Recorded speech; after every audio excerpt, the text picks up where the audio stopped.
Hello everyone, कैसे हो आप सब लोग। आई रियली होप आप सब लोग बहुत अच्छे होंगे। This side SST teacher. देखो बच्चों, आज की वीडियो में हम लोग करने वाले हैं बच्चा आप लोगों का क्लास 8 की जो न्यू बुक है एसएसटी की, उसका आज हम लोग करेंगे चैप्टर नंबर 5। आई नो बहुत टाइम से आप लोग कह रहे थे चैप्टर 5, लेकिन अभी कुछ दिनों से वीडियो शूट में नहीं कर पा रही थी। I have updated you all लेकिन इंस्टाग्राम चैनल पे। तो अभी आज हम लोग पढ़ेंगे आप लोगों को universal franchise and India's electoral system. इसका आज हम लोग पार्ट नंबर 1 कवर अप करने वाले हैं। अगर आप बच्चों ने प्रीवियस वीडियोस जो रही हैं हमारे chapter number 1, chapter number 2, chapter number 3, ये आप लोगों ने वीडियोस ना देखी हो, इसके क्वेश्चन आंसर्स, इसके नोट्स, इसके एक्सरसाइजेस, इसके डिटेल वीडियोस, तो आप लोगों को डिस्क्रिप्शन बॉक्स में लिंक है पूरी प्लेलिस्ट का। आप लोग वहां जाके पहले उन वाली वीडियोस को भी चेकआउट कर सकते हैं अगर आपके एग्जाम में उनमें से कोई भी आ रहा है तो। चैप्टर नंबर 2 की जो वीडियो है उसका आप लोगों ने बहुत प्यार दिया है and really thank you all for that. ठीक है, तो आज हम लोग करेंगे चैप्टर नंबर 5। ये भी आई थिंक यूट्यूब पे फर्स्ट टाइम अपलोड हो रहा है, तो इसको भी आई रियली होप आप लोग उतना ही ज्यादा प्यार दो जितना आपने प्यार उसको दिया है। उससे ज्यादा दे सको तो इससे बढ़िया बात क्या हो सकती है। चलो देखो, पढ़ते हैं यूनिवर्सल फ्रेंचाइज एंड इंडिया का इलेक्टोरल सिस्टम। सबसे पहले चैप्टर को पढ़ने से पहले आपको इसका मतलब पता होना चाहिए कि क्या वर्ड्स लिखे हैं। यूनिवर्सल का मतलब क्या होता है? सब, एवरीवन, सबकी बात कर रहे हैं हम किसी को एक्सक्लूड नहीं कर रहे हैं, किसी को हटा नहीं रहे हैं। हम यहाँ पे सबकी बात कर रहे हैं। सबकी किस चीज की बात कर रहे हैं? हम यहाँ बात कर रहे हैं फ्रेंचाइज। प्लीज रिमेंबर, फ्रेंचाइज का मतलब बार बार इस चैप्टर में आएगा। फ्रेंचाइज का मतलब होता है आपके पास वोट करने का अधिकार है, राइट टू वोट। समझे? फ्रेंचाइज का मतलब क्या होता है? Right to vote. And India का इलेक्टोरल सिस्टम, यानी कि जो इंडिया का इलेक्शन सिस्टम चल रहा है, वोटर्स की लिस्ट है, जो इलेक्शन का सिस्टम क्या है पूरा का पूरा, क्या इलेक्शन कमीशन ऑफ इंडिया है, क्या चीजें कैसे हो रही हैं, उन सब के बारे में हम इस चैप्टर में पढ़ने वाले हैं। एंड जो आपका इससे नेक्स्ट चैप्टर होने वाला चैप्टर नंबर 6, उसमें हम लोग लेजिस्लेचर, एग्जीक्यूटिव, इन सब के बारे में पढ़ने वाले हैं। तो आज शुरू करें वीडियो। तो चलो अब बिना किसी देरी के अपने इस वीडियो की शुरुआत करते हैं। देखो, सबसे पहली बात, यहाँ पे एक कोट लिखा हुआ है। अलादी कृष्ण स्वामी अय्यर जो थे, उन्होंने यहाँ पर ये लाइन कही थी उस टाइम पे 1949 में कॉन्स्टिट्यूएंट असेंबली में। क्या कहा था? देखो, India adopted the principle of adult franchise with an abundant faith in the common man. कहते हैं इंडिया ने जो आपका सिस्टम है, जो आपका ये प्रिंसिपल है, जो सिद्धांत है, जो प्रावधान है, किस चीज का प्रावधान है? अडल्ट, यानी कि अडल्ट पर्सन कौन हुआ? फॉर सपोज 18 प्लस कोई पर्सन, फॉर सपोज 21 प्लस कोई पर्सन है। अब ये डिपेंड करता है कि आपकी कंट्री में आप अडल्ट किसको मानते हो। जैसे हमारी कंट्री में अडल्ट इज समवन जो भी पर्सन 18 प्लस है। यूजुअली हमारी कंट्री का मतलब है, यूजुअल जनरली बोलूं तो अडल्ट इज अ पर्सन जो कि 18 प्लस हो गया है, तो वो अडल्ट ही माना जाता है। ठीक है। फ्रेंचाइज का मतलब क्या है भैया? वोट करने का अधिकार हो, कि हर एक पर्सन के पास 18 प्लस होने के बाद वोट करने का अधिकार हो, इसका मतलब है अडल्ट फ्रेंचाइज। ठीक है जी। विद एन अबंडेंट फेथ, यानी कि बहुत सारा फेथ है। अबंडेंट का मतलब होता है बहुत ज्यादा, और फेथ का मतलब होता है विश्वास। तो कहते हैं इंडिया ने जो अडल्ट फ्रेंचाइज का सिस्टम है, जो इसका प्रावधान है, इसको अडॉप्ट करा है। क्यों अडॉप्ट करा? क्योंकि उसको ये लगा कि जो कॉमन मैन है उसमें बहुत विश्वास है, उसका दिमाग है उसके पास, उसमें बहुत विश्वास है। इस बात को मानते हुए हमने इस सिस्टम को अडॉप्ट करा है। And the ultimate success of a democratic rule, और हम ये भी मानते हैं कि अगर हमारे देश में डेमोक्रेटिक रूल होगा, डेमोक्रेसी होगी, तो हमारा क्या होगा? सक्सेसफुली जो है वो चलेगी, बहुत अच्छे से जो है चीजें रहने वाली है। Never before in the history of the world has such an experiment had been so boldly undertaken। कहते हैं अभी तक 1949 तक बात करिए, कह रहे अभी तक इस तरीके का यूनिवर्सल अडल्ट फ्रेंचाइज और जो हमने प्रिंसिपल्स अपने संविधान में दिए हैं, जो भी हमने चीजें यहाँ पर करी हैं, वो सब अभी तक देश में किसी और के यहाँ नहीं हुआ है, ऐसा उन्होंने यहाँ पर बात कही है। ठीक है जी। अब सबसे पहले यहाँ पर अगर आपके आगे लिखा है नवंबर 1949 कॉन्स्टिट्यूएंट असेंबली की डिबेट्स, तो पहले आप लोगों को इस चैप्टर में नहीं है, जिसमें एक चीज, एक इन्फॉर्मेशन आप लोगों के साथ शेयर करना चाहती हूँ, क्योंकि मैं चाहती हूँ कि being a citizen of India आप लोगों को पता होनी चाहिए बच्चों। ठीक है। And specially if you are my students, अगर आप मेरे बच्चे हो तो आप लोगों को तो बिल्कुल पता ही होना चाहिए। हमारा संविधान अगर आप लोगों ने पढ़ा हुआ है, आप लोगों को क्लास 7th में भी पढ़कर आए हो, व्हाट इज कॉन्स्टिट्यूशन। बच्चा, कॉन्स्टिट्यूशन क्या होता है? Constitution is simply a set of documents. क्या है? एक सेट ऑफ डॉक्यूमेंट्स है जिसमें कुछ रूल्स लिखे हुए हैं जो कि उस कंट्री में रहने वाले हर एक पर्सन को फॉलो करने होते हैं। That is simply called constitution. ठीक है जी। हमारा कॉन्स्टिट्यूशन कब बना बच्चा? तो बताऊं अगर आप लोगों को, दिसंबर 1946। Please you can note down in your books, in your notebook, और इन योर, और like you can take screenshot. ठीक है, ये आप लोग समझ सकते हो। दिसंबर 1946 से लेकर के नवंबर 1949 तक हमारा कॉन्स्टिट्यूशन बना। इतना टाइम लगा। अब पता है एग्जैक्ट टाइम कितना लगा था बच्चा? इफ यू कैन रिमेम्बर, आप लोगों को अगर कुछ आइडिया हो तो लेट मी टेल यू, 2 साल, 2 years, 11 months, 2 साल, 11 महीने और 18 दिन, 11 मंथ, ठीक है, और 18 डेज। जो 2 साल, 11 महीने, 18 दिन, इतना जो है टाइम हम लोगों को, ये वाई है, वाई ईयर्स, इतना टाइम हमारे संविधान को बनने में लगा। अब क्या एक्चुअल में इतने दिन तक मीटिंग हुई थी? नहीं, एक्चुअल जो मीटिंग हुई थी बच्चा वो आपकी हुई थी 166 डेज, ठीक है। यहाँ पे अगर आप कैलकुलेट करोगे तो समथिंग 1048 या कुछ इस टाइप के दिन आएगा, 1037, मतलब कुछ इस टाइप से दिन था। इतने दिन एक्चुअली मीटिंग नहीं हुई थी, मात्र 166 डेज में एक्चुअल मीटिंग हुई थी। लेकिन आप लोगों को जो चीज याद रखनी है दैट इज कि कॉन्स्टिट्यूशन होता क्या है, एक ऐसा डॉक्यूमेंट है या कुछ डॉक्यूमेंट्स का सेट है जिसमें हमारे देश में फॉलो होने वाले हर एक रूल को यहाँ पे लिखा गया है, जो कि हमारे देश के हर एक सिटीजन को, चाहे वो गरीब हो, अमीर हो, काला हो, गोरा हो, चाहे प्रेसिडेंट हो, कोई भी हो, हर एक पर्सन को फॉलो करने होते हैं। वो जो कॉन्स्टिट्यूशन है वो हमारी दिसंबर 1946 में, एक्चुअल में डेट अगर बताऊं तो 9 दिसंबर से शुरू हुआ था बनना। तो इस टाइम पे जो है पहली मीटिंग हुई थी इसको बनने की। मीटिंग कौन सी होती है? वो होती है constituent assembly. Now there is a assembly थी प्रॉपर एक, जो कि संविधान को बनाने के लिए फॉर्म करी गई थी, जिसके इनडायरेक्ट इलेक्शन हुए थे, वो अलग चीज है। उसको अगर हम नहीं पढ़ाऊंगा अगर मैं, तो आपको बेसिक यहाँ पता होना चाहिए कि यहाँ कहाँ से जो है इलेक्शन यहाँ पर होते हैं, मतलब बेसिकली मीटिंग यहाँ बैठती है, असेंबली होती है, संविधान को बनाने की बात होती है, और 2 साल, 11 महीने, 18 दिन लगते हैं। नवंबर 1949 विच इज 26 नवंबर 1949 को संविधान जो है बन के रेडी हो जाता है। लेकिन जो उसको हम एनफोर्स करते हैं, लागू करते हैं, वो हम करते हैं 26 जनवरी 1950 में। तभी हम इस दिन को सेलिब्रेट करते हैं बच्चा एज आर रिपब्लिक डे। तो प्लीज ये जो इंट्रोडक्शन है, मैं रियली वांट कि आप लोगों को, अगर आप लोगों ने क्लास 7 में आप लोगों को नहीं ध्यान था, ऑल्दो हमने ब्रिज कोर्स में भी ये चीज पढ़ी थी, स्टिल अगर ना याद हो तो आप लोगों को यहाँ मैंने ये चीजें पढ़ा दी है, ठीक है जी। चलो अब देखो जरा चैप्टर की तरफ आगे बढ़ते हैं विदाउट वेस्टिंग आवर टाइम, ठीक है जी। चलो अब देखो यहाँ पे कुछ चीजें यहाँ पे लिखी हुई है, होम वोटिंग के बारे में यहाँ पे लिखा हुआ है, जनरल इलेक्शंस के बारे में लिखा हुआ है, वोट इलेक्शन के बारे में है, इसी नाम यहाँ पे आ रखा है कुछ, ये सब क्या चीजें हैं आगे हम इसको पढ़ने वाले हैं, टेंशन पे बिल्कुल नहीं लेनी है। आप लोगों को पता है जो बिग क्वेश्चन होते हैं उसको हम लोग जो एक्सरसाइज के क्वेश्चन डिस्कस करते हैं, उसमें हम लोग उसको डिस्कस करते हैं, पूरे आंसर्स में आप लोगों को लिखकर देती हूँ। अब देखो यहाँ पे चैप्टर की हम लोग शुरुआत करते हैं। सिंपली देखो यहाँ पर एक जनरल इलेक्शंस हो रहे हैं, यहाँ पर नॉर्मल यहाँ पर इलेक्शंस चल रहे हैं, ठीक है। अब किस किस के इलेक्शंस हो रहे हैं, कैसे होते हैं, क्या होते हैं, वो भी हम समझेंगे। कहते हैं every count, every vote counts, हर एक वोट है वो काउंट होता है। ऐसा नहीं करना चाहिए कि मान लो फॉर सपोज अगर फैमिली में 5 लोग हैं तो 4 लोग यहाँ वोट देने चले गए, एक इंसान गया ही नहीं, कह रहा क्या फर्क पड़ रहा है मेरे एक वोट से, नहीं, हर एक वोट से बच्चा बहुत फर्क पड़ता है, ठीक है। योर वोट मैटर्स, कहते हैं हर एक वोट जो है मैटर करता है। अगर अगर आपकी वोटिंग से कोई फर्क ना पड़े, अगर आपको वोटिंग देनी ही ना हो, तो आखिर फिर डेमोक्रेसी होने का फायदा क्या है? सही बात है। अब देखो किस तरीके से सब लोग जो है, देखो यहाँ पर हो रही है वोटिंग, सब लोग जो है वोट देने के लिए आ रहे हैं। इवन ये जो है ये वोट देकर यहाँ से जा भी रहे हैं, किस तरीके से वो व्हील चेयर पर आ रहे हैं। कहते हैं ये लड़की यहाँ पर पूछ रही है why is everyone so excited, हर एक पर्सन इतना एक्साइटेड क्यों है, ऐसा क्या हो रहा है? तो वो कहते हैं, ये लड़का कह रहा है इट्स जस्ट वोटिंग, वोटिंग यार क्या है इसमें इतना। देखो अंदर से यहाँ पर जो ये लोग यहाँ बैठे हैं, इसमें से ये जो एक वुमेन है यहाँ पर बोल रही है ये just voting, it's the biggest celebration of our democracy the general elections. कहती है सिर्फ वोटिंग, सिर्फ वोटिंग से आपका क्या मतलब है इनका? भाई ये तो हमारे डेमोक्रेसी के सक्सेस का सबसे एक बहुत बड़ी चीज है ये, तो आप ये कैसे कह रहे हो कि जस्ट वोटिंग? तो यानी बात वहां पर सिंपल से कहती है। अब देखो आगे बढ़ते, कहते हैं यूनिवर्सल अडल्ट फ्रेंचाइज, क्या मतलब है? देखो यूनिवर्सल का मतलब बता चुकी हूँ, हर किसी के पास, अडल्ट यानी कि अब हर किसी के पास में कौन? जो पर्सन अडल्ट है। अडल्ट मतलब हमने बोला कि जो भी 18 प्लस है वो, ठीक है जी। अब फ्रेंचाइज का मतलब क्या? वोट करने का अधिकार। अब यहाँ पे क्या मतलब हुआ इन तीनों वर्ड्स का?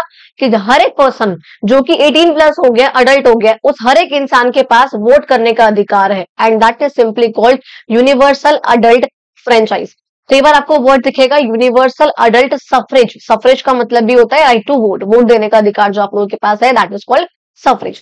तो आप लोगों का एग्जाम में क्वेश्चन जरूर पूछते हैं what is universal adult franchise, या what do you mean by universal adult franchise, तो वहां आप लोगों को वो चीज पता होनी चाहिए। कहते हैं कॉन्स्टिट्यूशन मेकर्स ने डिसाइड किया था that universal adult franchise would be a feature of Indian democracy right from the outset. कहते हैं आउटसेट का मतलब होता है स्टार्टिंग से, बिगिनिंग से, यानी कि जो यहाँ पे कॉन्स्टिट्यूशन मेकर्स थे, जिन्होंने कॉन्स्टिट्यूशन बनाया था, उन्होंने ये शुरुआत से ही डिसाइड कर लिया था कि जो हमारा ये कॉन्सेप्ट है यूनिवर्सल अडल्ट फ्रेंचाइज का, ये जो कॉन्सेप्ट है ये डेमोक्रेसी का फीचर होगा भैया, ठीक है जी। जो कि हम शुरुआत से इसको अप्लाई करने वाले हैं और ये शुरुआत से ही इसका फीचर रहेगा। दिस मीन्स दैट, इसका मतलब क्या हो रहा है, हर एक अडल्ट सिटीजन के पास एक वोट होगा, हर एक इंसान को वोट करने का अधिकार है और and all votes have equal value, और हर एक वोट की वैल्यू जो है सेम होगी। ऐसा नहीं होगा कि कोई इंसान रिच है तो उसके 2 वोट काउंट होंगे, कोई इंसान गोरा है तो उसके 2 वोट काउंट होंगे, ऐसा बिल्कुल नहीं है। हर एक इंसान के वोट की वैल्यू बिल्कुल इक्वल है and this is called universal adult franchise. Please please please remember this. Hence, every citizen, every Indian citizen, मैंने बोला एज 18 एंड अबव, 18 साल के हैं या 18 साल से ऊपर के हैं, has a right to vote, vote करने का अधिकार है, इररिस्पेक्टिव, कोई फर्क नहीं पड़ता कि आपकी कास्ट क्या है, आपका क्रीड क्या है, आपका रेस क्या है, आपका रिलीजन क्या है, आपका जेंडर क्या है, आपकी एजुकेशन क्या है, आपकी इनकम क्या है, इन सब चीजों का कोई फर्क नहीं पड़ता है। देखो यहाँ पे लिखा है कास्ट। कास्ट का मतलब आप लोगों को पता है, general, SC, ST, OBC etcetera. Creed का मतलब होता है आपके बिलीव्स कैसे हैं, आपके थॉट्स कैसे हैं। तो ये नहीं है कि अगर आपके बिलीव, आपके थॉट उससे मैच नहीं करते हैं तो आपके पास वोट करने का अधिकार नहीं है, ऐसा बिल्कुल नहीं है। आपकी रेस, यानी कि आप काले हो या गोरे हो, आपने एक वर्ड सुना है बच्चा, रेसिज्म, या आप लोगों ने सुना होगा रेशियल डिस्क्रिमिनेशन, ठीक है, ये होता है वर्ड। जहां पे भी रेस वर्ड आ जाए सिविक्स में, समझ जाना यहाँ पे कलर की बात हो रही है, काले काले गोरे की। रिलीजन आप लोगों को पता है, जेंडर पता है, एजुकेशन पता है, इनकम पता है, तो इनमें से किसी के बेसिस पे आपके वोट के साथ कोई भेदभाव नहीं करा जाएगा। यूनिवर्सल वर्ड का मतलब भी यहाँ पर यही कहता है।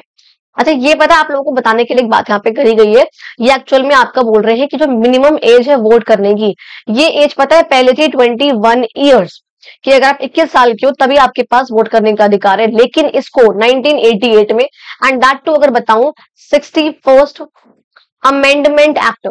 अमेंडमेंट का मतलब होता है जब हम कॉन्स्टिट्यूशन में कोई चेंजेस करते हैं, इसे हम बोलते हैं अमेंडमेंट, अमेंडमेंट एक्ट ऑफ 1988। तो इसमें जो है ना, इसको चेंज करा गया था। बेसिकली अमेंडमेंट का मतलब मैंने क्या बोला, चेंज करना। आप सोचो अगर आपका जो कॉन्स्टिट्यूशन है उसमें कोई भी चेंज ना हो, तो जो आज हम 75 ईयर्स पहले थे, क्या वो सेम सिचुएशन, क्या वो सेम सर्कमस्टांसेस आज है? नहीं है, चेंज हो चुका है काफी कुछ। तो कॉन्स्टिट्यूशन को भी थोड़ा सा फ्लेक्सिबल होना जरूरी है, थोड़ा सा, और थोड़ा सा कठोर भी हो, थोड़ा सा फ्लेक्सिबल भी हो, कि जो बदलती हुई सिचुएशन है उसके अकॉर्डिंग वो खुद को चेंज कर सके। इसलिए यहाँ पर एक वर्ड यहाँ पे इंट्रोड्यूस करा जाता है, कॉन्स्टिट्यूशनल अमेंडमेंट एक्ट, कि कॉन्स्टिट्यूशन में चेंजेस करने के लिए कुछ एक्ट लाए जाते हैं। उसी एक्ट में से एक एक्ट था आपका, जो 61st अमेंडमेंट एक्ट था, 1988 में लाया गया था ये, जिसमें ये चेंज करा गया था भाई, कि जो हमने बोला हुआ है कि एज 21 होनी चाहिए, इस एज को कम करके 18 एज जो है हम कर देनी चाहिए। तो ये आप लोगों को बताने हैं खुद ही कि हाँ जी अच्छा मूव था या नहीं था, मेरे according obviously it was a good move. कहते हैं universal franchise is a corner stone of Indian democracy. मैंने बोला है जब भी वर्ड कॉर्नर स्टोन आए, इसका मतलब ये मत समझना कि साइड वाली चीज है, कॉर्नर का नहीं। कॉर्नर स्टोन का मतलब होता है बिल्कुल बेस है, बिल्कुल फाउंडेशन है, नींव है बिल्कुल इंडिया की डेमोक्रेसी की। डेमोक्रेसी का मतलब ही क्या होता है भाई, जहां पर हम अपना लीडर जो है हमारा इलेक्टेड है। बेसिकली वैसे वो रिपब्लिक होता है, लेकिन डेमोक्रेसी का मतलब भी क्या होता है भाई, कि हम लोगों ने जो है खुद वोटिंग करी है, हम लोगों ने जो है इलेक्शन करा है, तो हमारे यहाँ जो लीडर जो है इलेक्ट हुआ है वो, फिर हमारी बात सुनी जाती है, हमारे पास कुछ अधिकार होते हैं उसके अंदर। डेमोक्रेसी यहाँ पर लोगों की होती है, लोगों की यहाँ पर चलती है, that is all called as democracy. तो कहते हैं इसकी नींव होती है ये। अब देखो सबकी अगर चल रही है, सबकी कैसे चलेगी, जब यहाँ पर जो यहाँ पे रूल कर रहा है, तो उसमें जब सबकी परमिशन लोगे, सबकी परमिशन ना कहूं, मैं कहूंगी सबकी यहाँ पर, अरे क्या बोलते हैं उसको, सबके ओपिनियंस लोगे, सबके व्यूज उसके अंदर लोगे, तभी तुम कहेंगे कि हाँ जी डेमोक्रेसी है यहाँ पे। अगर यहाँ पे इलेक्शंस ही ना हो, अगर हम लोगों के व्यूज, हम लोगों के ओपिनियंस जो है, हम लोगों के थॉट्स को लिया ही ना जाए, उनको वो मैटर ही ना करे, तो डेमोक्रेसी कैसी फिर। इसलिए इलेक्शंस कराए जाते हैं ना, कि भाई आप सब अपने अपने व्यूज बताओ कि आपको किसको इलेक्ट करना है, आप कौन चाहते हो कि आपके एरिया में कौन राज करे। सिंपल सी बात है। कहते हैं इलेक्शन यहाँ पर जो लोकसभा के होते हैं, लेजिस्लेटिव असेंबली के होते हैं, एंड स्टेट या यूनियन टेरिटरी के होते हैं, and all the local elections in villages are and cities are based on universal franchise. कहते हैं जो भी यहाँ पे इलेक्शंस आपके लोकसभा के होते हैं, चाहे आपके लेजिस्लेटिव असेंबली के होते हैं, चाहे लोकल बॉडीज के होते हैं, ये सब यहाँ पर जो इलेक्शंस हैं वो सब यूनिवर्सल फ्रेंचाइज पर ही होते हैं। Now before coming to this point कि आखिर ये लोकसभा क्या होता है, राज्यसभा क्या होता है, लेजिस्लेटिव असेंबली क्या होता है, इलेक्शंस कैसे होते हैं, हर एक चीज मैंने आप लोगों के लिए स्पेसिफिक चीज मैंने आप लोगों के लिए प्रिपेयर करी है। एक्चुअली 2 चीजें मैंने प्रिपेयर करी है यहाँ पे। ये इसकी आई नो ब्राइटनेस थोड़ी सी यहाँ पर कम है, एंड थोड़ी सी में भी काफी कम है। एक second, how can I zoom it, मैं ट्राई करती हूँ, रुको एक सेकेंड। ठीक है, तो मैंने ये आप लोगों के लिए ही प्रिपेयर करा है, क्योंकि मुझे ये चाहिए था कि मैं आप लोगों को ना ये चीज मैं दिखा सकूं। और मुझे ये दिखाना था कि मुझे आप लोग को एक्चुअली समझाना था। पहले हम आधा समझेंगे, बाद में आपको पूरा समझाऊंगी बहुत अच्छे से कि आखिर सिस्टम वर्क कैसे करता है, कौन होता है लेजिस्लेचर, कौन होता है एग्जीक्यूटिव, कौन होता है जुडिशियरी, पहले एक बार। और क्या ये लेजिस्लेटिव असेंबली क्या होती है, क्या पार्लियामेंट होते हैं, मुझे आप लोगों को ये चीजें बतानी थी। मैंने पहले भी आप लोगों से कहा था। एक बेसिक रूप में बताऊंगी, बहुत लंबा नहीं करूंगी इसको कि आप लोगों को वीडियो बहुत लेंथी लगे, कुछ भी ऐसा लगे, लेकिन हाँ, I really recommend you guys, please इस वाले पार्ट को आप जरूर देखना, बिकॉज ये लिटरली बहुत बहुत बहुत इंपॉर्टेंट होने वाला है। एंड जिन बच्चों को इलेक्शंस के बारे में, असेंबलीज के बारे में, लोकसभा के बारे में कुछ नहीं पता, वो बच्चे प्लीज इस वाले पार्ट को स्किप मत करना। I highly request you. ठीक है, जरा पढ़ाऊं मैं? ओके जी, देखो, अगर हम सिस्टम को समझने की बात करें कि आखिर सिस्टम काम कैसे करता है, तो आपको अगर बताऊं मैं, गवर्नमेंट है, आपको पता है गवर्नमेंट के 3 ऑर्गन्स होते हैं। एक होता है लेजिस्लेचर, एक होता है बच्चा आपका एग्जीक्यूटिव, एक होता है आपका जुडिशियल। 3 होते हैं ऐसे करके, हॉरिजॉन्टल लेवल इसे हम बोलते हैं। इस तरीके से पहले की बात हुई। अच्छा ठीक है, आप पहले इसका काम समझो, इनका काम क्या होता है। लेजिस्लेचर का काम होता है बच्चा आपका लॉ बनाना। इसका काम क्या होता है? आपका लॉ बनाना। एग्जीक्यूटिव का काम होता है जो ये लॉ बना है इस लॉ को इम्प्लीमेंट करना। ठीक है जी।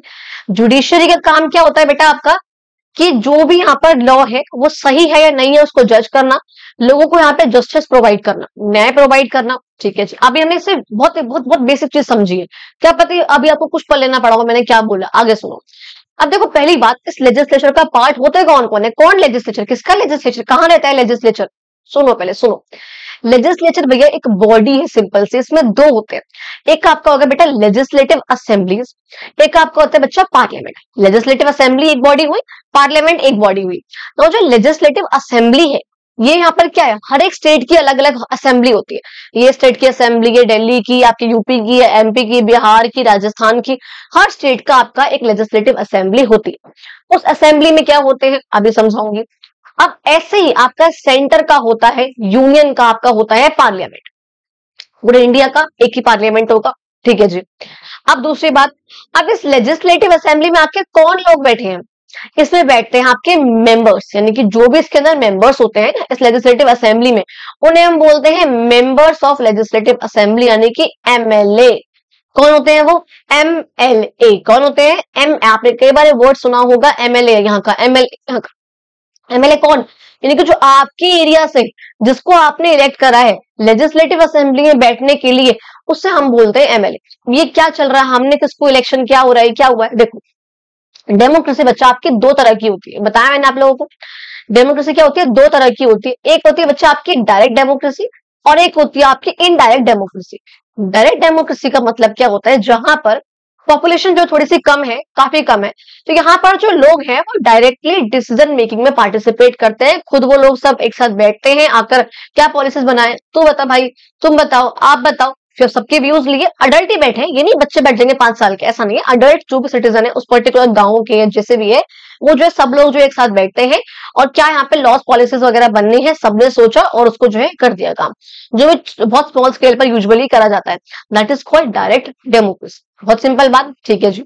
अब एक आपकी होती है इनडायरेक्ट डेमोक्रेसी। अब सोचो, अगर आपकी जैसे इंडिया है, दिल्ली है, बहुत सी अलग अलग स्टेट्स है, कंट्रीज है, पॉपुलेशन लाखों में है, करोड़ों में, तो क्या वो सब लोग फिजिकली मतलब एक साथ बैठ सकते हैं? क्या आकर एक जगह पर, किसी एक जगह पर सब बैठ जाएंगे? 1 करोड़ लोग कहाँ बैठ सकते? कौन सा ऐसा स्टेडियम है, कौन सा ऐसी प्लेस है, कौन सा ऐसा हॉल है, कुछ भी ऐसा है जहां पर ये 1 करोड़ 2 करोड़ 50 करोड़ लोग जो है एक साथ आके बैठ सकते हैं? पॉसिबल ही नहीं है। तो क्या करते हैं भाई, इस एरिया में फॉर सपोज जो भी यहाँ पे लोग रह रहे हैं, मैं एक एरिया की बात कर रही हूँ जस्ट, ठीक है, दिल्ली का छोटा सा एरिया है, इस एरिया में जो भी यहाँ पर लोग रहते हैं, मैं सब लोगों को जो है ना, सब लोगों से वोटिंग कराती हूँ। ये लो भैया, ये सब लोग जो है यहाँ पर, ये रहा यहाँ पर वोटिंग का, वोटिंग बूथ है, पोलिंग बूथ है, यहाँ पर आओ और तुम वोट करो कि तुम क्या चाहते हो कि तुम्हारे एरिया से, हर एक पार्टी है, एक बीजेपी का कैंडिडेट है, एक आपका कैंडिडेट है, एक आरएसपी का, एक बीएसपी का, यहाँ पे कुछ कुछ लोग यहाँ खड़े हुए हैं तुम्हारे जगह से, तुम जो है अपने बिहाफ पर एक पर्सन को चुनो एज रिप्रेजेंटेटिव, जो कि तुम लोगों को रिप्रेजेंट करे। कहां पे रिप्रेजेंट करेगा? या तो लेजिस्लेटिव असेंबली में, एक स्टेट के लेवल पे, या और बड़े लेवल पे पार्लियामेंट में। वो तुम लोगों को क्या करेगा? तुम लोगों को रिप्रेजेंट करेगा। एंड ये जो रिप्रेजेंटेटिव डेमोक्रेसी है, इसे ही हम लोग बोलते हैं इनडायरेक्ट डेमोक्रेसी, या इसे हम बोलते हैं इनडायरेक्ट इलेक्शन। ये बात समझ में आई?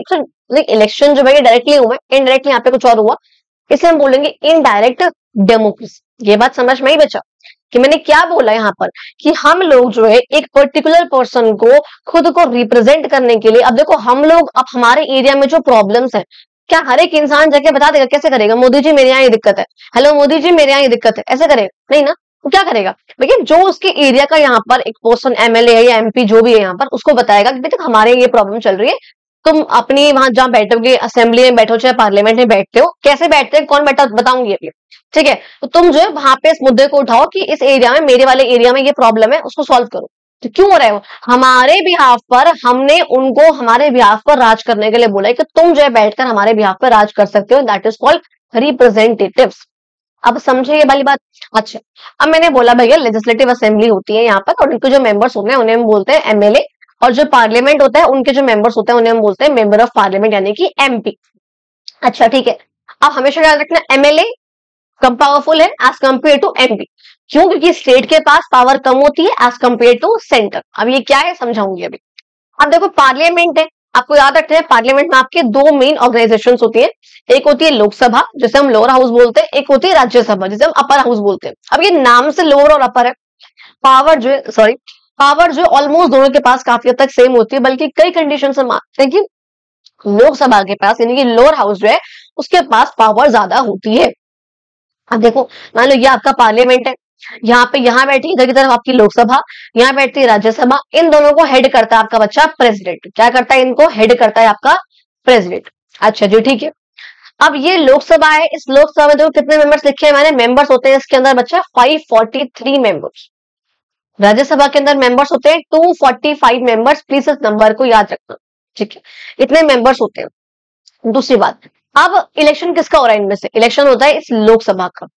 जब भी यहाँ पर आप लोगों को सुनो कि एमपी के इलेक्शन हो रहे हैं, तो एमपी के इलेक्शन का मतलब है यहाँ पर लोकसभा के इलेक्शन हो रहे हैं, क्योंकि जो आपके राज्यसभा के मेंबर्स जो आते हैं 250, ये 245 मेंबर्स, ये इसमें से जो क्या होता है पता है, जो 233 मेंबर्स है ये तो आपके होते हैं इलेक्टेड, लेकिन इलेक्टेड भी ये इनडायरेक्टली इलेक्टेड होते हैं। इन्हें एमएलए जो होते हैं ना, ये वाले एमएलए हर एक स्टेट के, ये कुछ पोर्शंस को यहाँ पे इलेक्ट करते हैं, इसका अलग प्रोसेस है, तो ये इनडायरेक्टली होते हैं। बाकी जो बचे हुए इसमें 12 मेंबर्स होते हैं, वो प्रेसिडेंट खुद नॉमिनेट करता है। तो यहाँ पे हम लोगों का वोट करके किसी को इलेक्ट करने का कोई भी उसमें रूल ही नहीं होता है।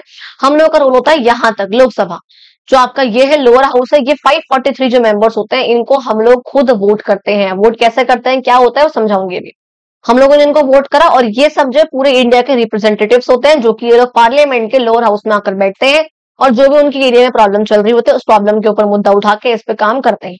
ये बात समझ में आई, बहुत सिंपल सी। अब मैंने ये तो आप लोगों को बता दिया ऑलरेडी क्या होता है चीजें।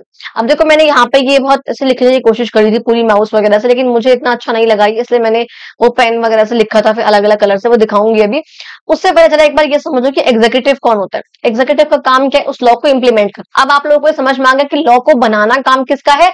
लेजिस्लेचर का। अब जब भी वर्ड सुनो लेजिस्लेचर, इसका मतलब है यहाँ पर जो लॉ बना रहे हैं, और लॉ कौन बना रहे हैं?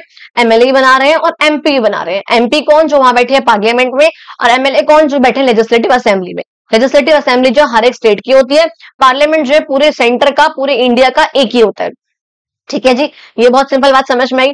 अब एग्जीक्यूटिव में कौन आएंगे? देखो अब पहली बात, अगर एक चीज और बेसिक सी है, मान लो ये जो भी आपके एमपी हैं, आप ये बताओ आप अपने पीएम का इलेक्शन खुद से करते हो क्या? भाई देखो मैं पहले ही बता रही हूँ, शायद इनमें से कुछ चीजें ऐसी हैं, मतलब शायद क्या है ही, जो आप लोग चैप्टर नंबर 6 में पढ़ने वाले हो, लेकिन ये मैं आपको एक्स्ट्रा बता रही हूँ, आप पहले से ही बता के चल रही हूँ। तो चैप्टर नंबर 6 में मैं आपसे सिर्फ इतना बोलूंगी कि आप चैप्टर नंबर 5 में मैंने इस पार्ट को पढ़ा रखा है, आप वहां जाके इस पार्ट को पढ़ लो। अगर आप लोगों ने वो ना देखा हो, इस वाले पार्ट को इसी वाली वीडियो में देखना, मैं दोबारा से इस पार्ट को नहीं पढ़ा पाऊंगी, लेकिन बहुत ज्यादा मतलब हद से पार बेसिक से आप लोगों को पढ़ा दूं कि आपको इसके बारे में नॉलेज अभी है ही नहीं।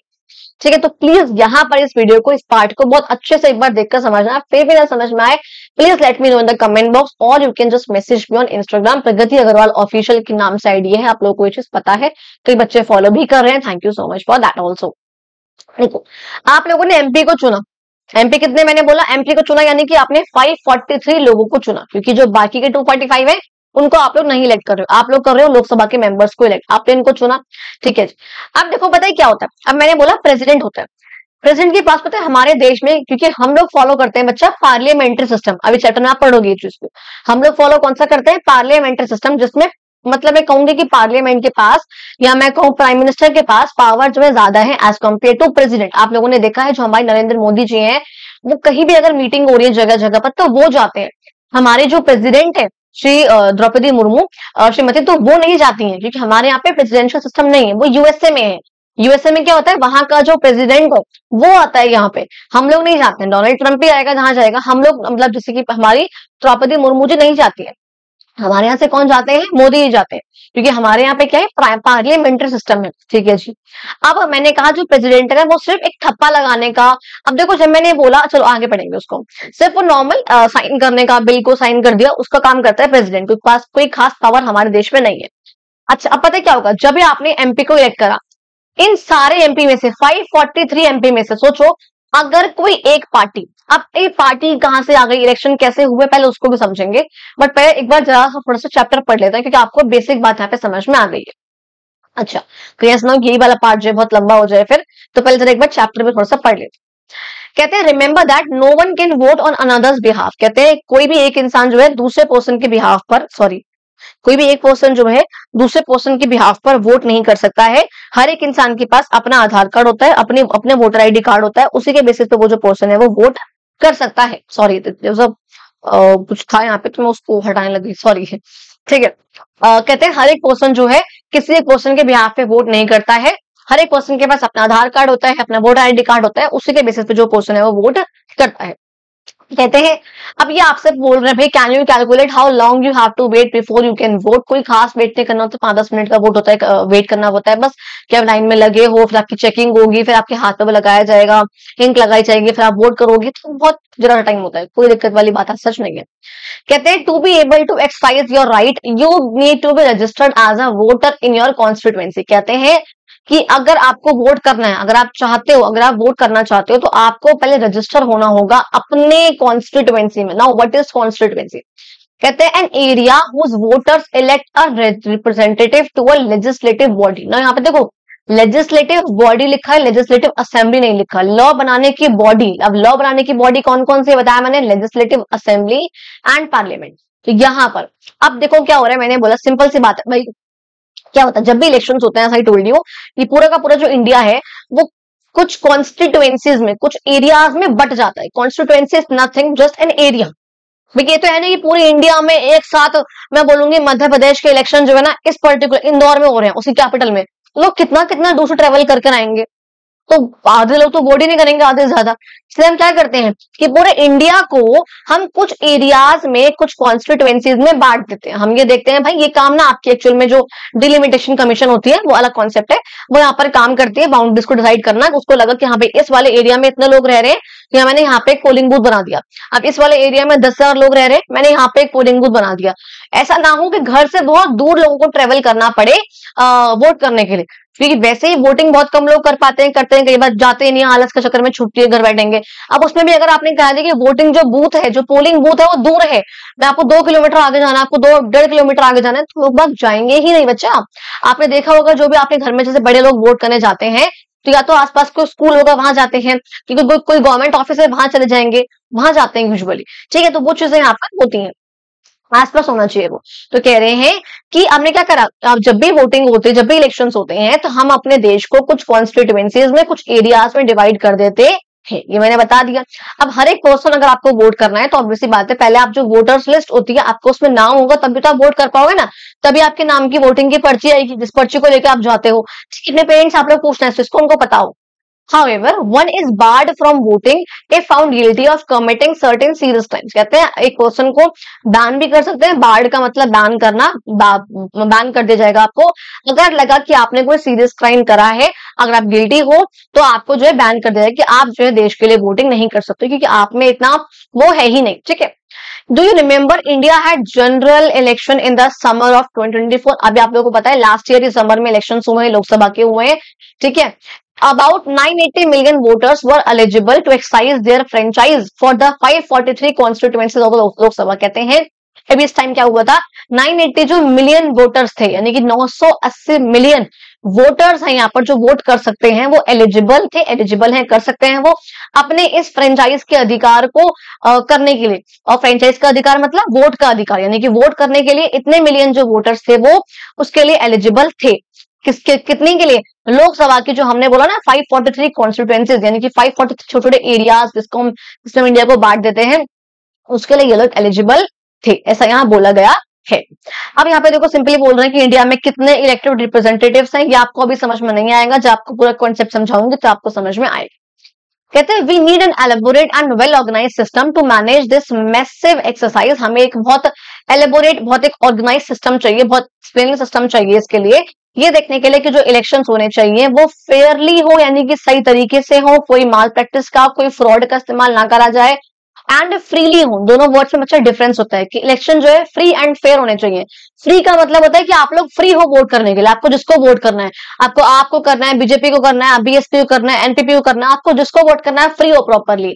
लेकिन फेयर का मतलब होता है कि जो इलेक्शन हो फेयर तरीके से हो, कोई फ्रॉड ना हो, कोई गुंडा घुस के सारे अपने वोट ना डाले, बूथ कैप्चरिंग जिसे हम बोलते हैं, वो चीजें ना हो, कोई माल प्रैक्टिस ना हो, कुछ भी यहाँ पर चीजें ऐसे नहीं होनी चाहिए, दैट इज कॉल्ड फेयर।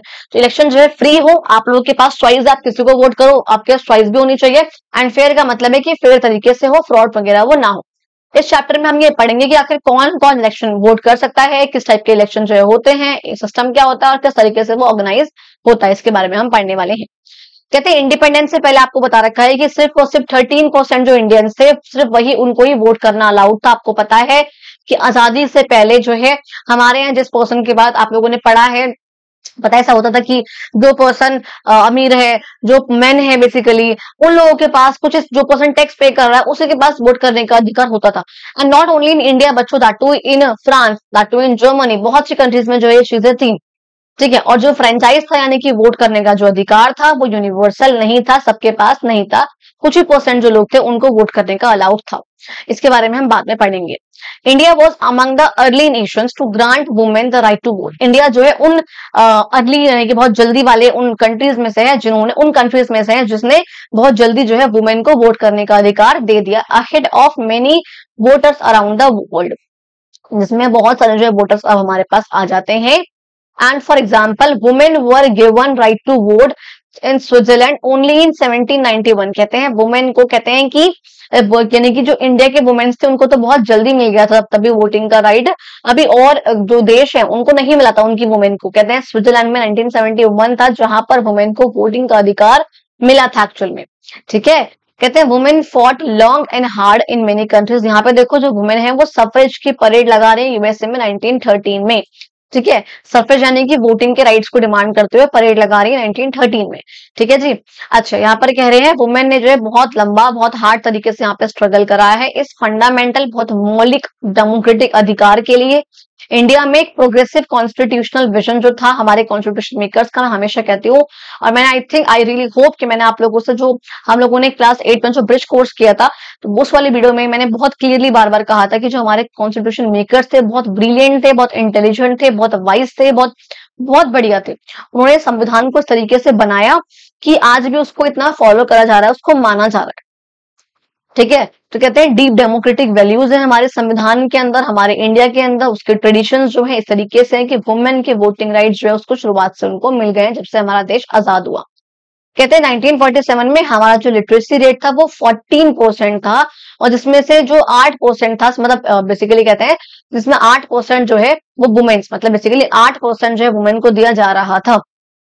अच्छा, some argue that the right to vote should be given only to literate people। अच्छा, तो कुछ लोगों का यहाँ पर ये कहना है कि जो वोट करने का अधिकार है वो सिर्फ पढ़े लिखे लोगों को होना चाहिए, हर एक पर्सन के पास वोट करने का अधिकार नहीं होना चाहिए। अब इस पर देखो सबके व्यूज बहुत अलग अलग हो सकते हैं, कोई पर्सन कहेगा हाँ, कोई कहेगा ना, तो यहाँ पर सबके व्यूज बहुत अलग अलग हो सकते हैं। तो यहाँ पे आपसे आप लोगों के व्यूज यहाँ पूछे जा रहे हैं कि आप लोग क्या सोचते हो कि क्या वोट करने का अधिकार हर एक पर्सन को होना चाहिए, चाहे वो पढ़ा लिखा है चाहे नहीं है।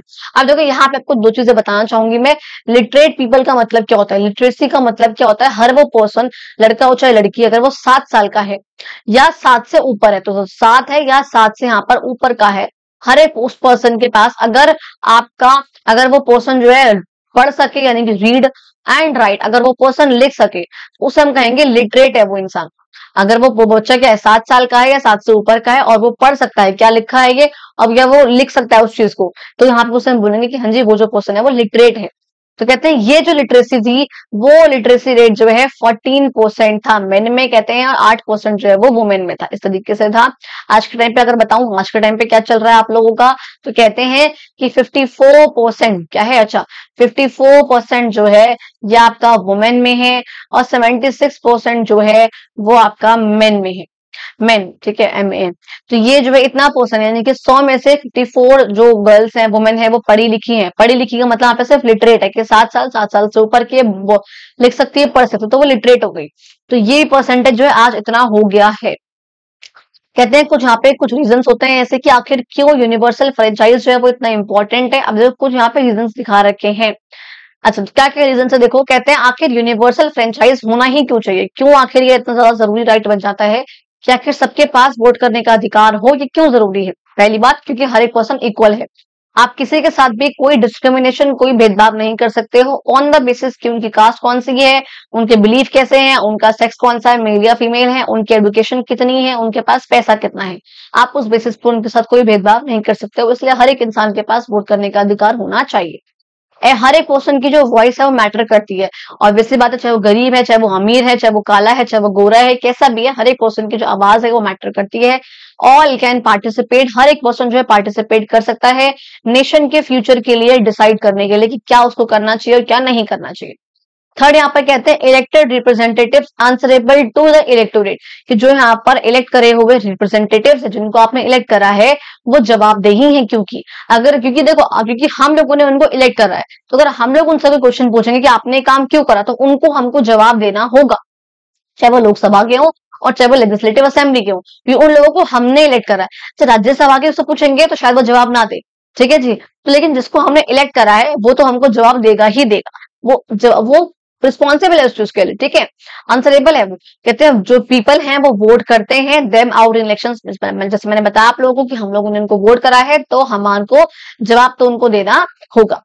Power to determine one's future, की अब देखो अब मैंने बोला कि किसी पर्सन का फ्यूचर कैसा होने वाला है, कोई मोदी जीतेगा नहीं, मोदी जीतेंगे नहीं जीतेंगे, वो यहाँ पर होंगे नहीं होंगे, वो जो चीजें यहाँ पर है, तो वो उसमें यहाँ पर हर एक पर्सन के पास पावर होती है वो डिसाइड करने की, क्योंकि हर एक इंसान का जो वोट है वो मैटर तो करता ही है। कहते हैं पीपल, लोग यहाँ पे खुद डिसाइड करेंगे कि उनको किस तरीके का फ्यूचर उनको चाहिए। अगर उनको मोदी जी चाहिए तो उनको पता होगा कि हाँ जी हमारे यहाँ पे क्या लॉस पॉलिसीज आ सकते हैं, अगर उनको केजरीवाल चाहिए तो उनको पता होगा हमारे यहाँ पे क्या लॉस पॉलिसीज आ सकते हैं इनके होने के बाद, and who can best represent them, और कौन उनको सही तरीके से अच्छे तरीके से उनको रिप्रेजेंट कर सकता है, ये बात भी यहाँ पर आ रहती है। अच्छा यहाँ पे कहते हैं फॉस्टर सिविक मैनेजमेंट, कि जो यहाँ पर लोगों की मैनेजमेंट है, लोगों को यहाँ पर सेंस, सिविक सेंस यहाँ पर कैसे मैनेज करना है वो भी यहाँ पर इससे आता है। लोगों को पता होता है कि उनके एरिया में क्या प्रॉब्लम है तो उनको किस तरीके से उसको मैनेज करना है, वो यहाँ पर उस जगह के लोगों को पता होता है।